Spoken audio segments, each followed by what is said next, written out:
Bien, en este video vamos a tratar el tema del voltaje del banco de las baterías, que si 48, 24, 12 voltios, cuál es el voltaje correcto, por qué se debe, o cuáles son los criterios que se deben evaluar a la hora de uno decidir pues cuál es el voltaje correcto o más conveniente para trabajar en los sistemas solares.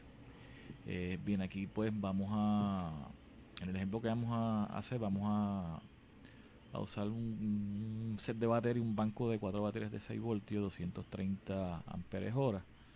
El C20 lo que significa es el tiempo, las 20 horas, en este caso, o sea, el número, son las horas en que la batería va a producir 230 amperes y queda totalmente descargada. Pues aquí tenemos dos arreglos, vamos al serie paralelo, donde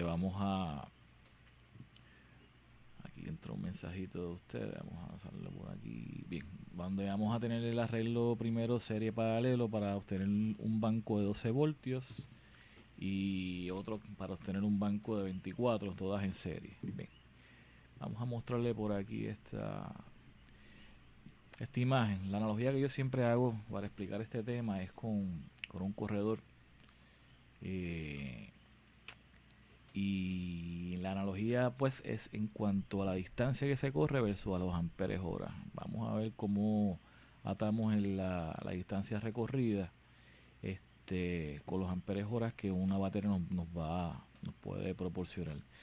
Si vemos aquí, el concepto básico sería que a mayor distancia que el corredor va a correr, tiene que hacerlo con menos intensidad, pues para poder llegar, porque si no, si empieza un maratón corriéndolo a la misma velocidad que sale una carrera de 100 metros, pues ya sabe que a los 10 segundos está explotado y punto, no va a poder continuar. Así que, como vemos, distancias cortas se recorren bien rápido, se emplea el mayor esfuerzo posible y en la medida en que aumentamos la distancia, pues hay que disminuir la intensidad, disminuir la velocidad para entonces poder llegar y lograr esas mayores distancias. Desde distancias cortas con intensidad máxima hasta distancias largas con intensidades mucho más bajas. Lo mismo sucede con las baterías. Las baterías, cuando se descargan con mucha intensidad, pues producen pocos amperes hora.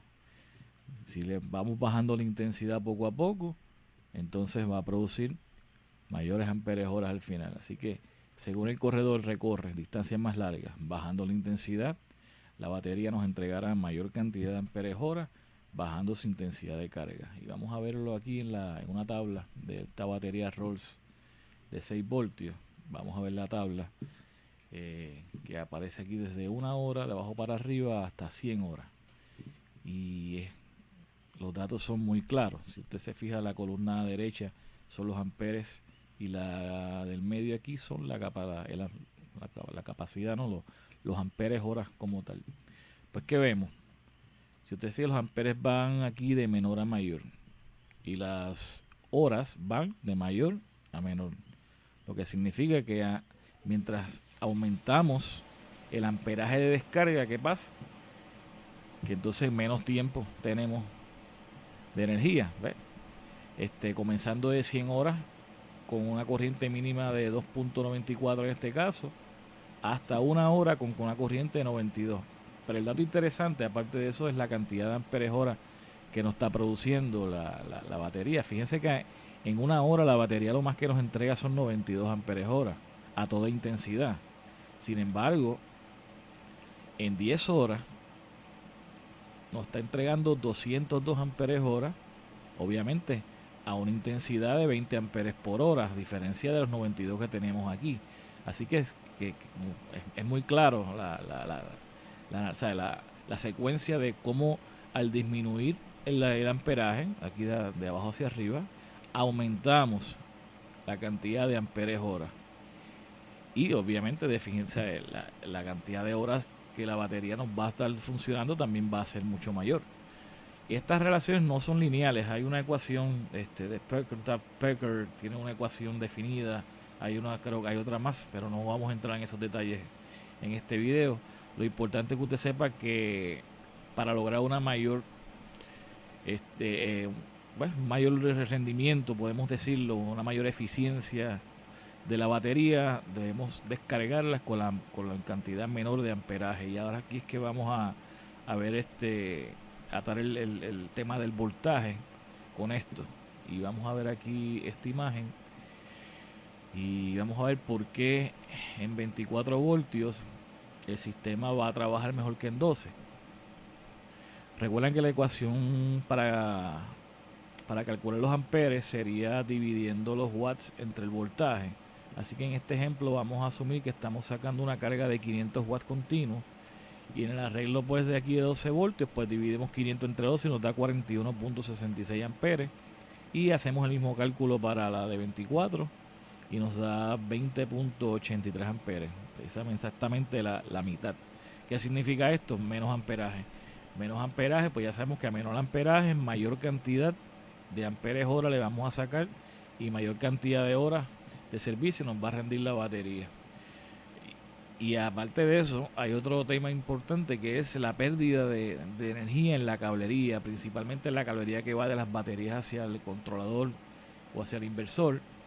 Y es que la pérdida en forma de calor está determinada básicamente por la resistencia del cable y por la corriente que pasa por el mismo, de forma tal que al pasar menos corriente, en el caso de los 24 voltios, se perderá menos energía en los cables que en el de 12 voltios, que pasa el doble de lo que pasa en 24. Y definitivamente en 48 voltios pues se perdería menos todavía energía comparado con la de 24 y 12 voltios. Así que al reducir la pérdida de corriente, de energía, perdón, en los cables, y aumentar la eficiencia o el rendimiento de la batería, porque vamos a pasar menos corriente por los cables, pues definitivamente la conclusión es evidente. O sea, trabajar con el mayor voltaje posible es lo ideal. Según sabe, su presupuesto se lo permita, trabaje un banco mínimo de 24 voltios, 12 voltios para campers, cosas pequeñas, pero ya a nivel de off-grid de una casa deberían considerarse mínimo 24, y 48 debería ser el estándar. Pero espero que ya con esto haya quedado claro el concepto de por qué debemos usar los voltajes más altos, y de esa manera pues espero que el tema se haya aclarado, y cualquier duda o pregunta pues me lo comentan en la sección de los comentarios. Gracias.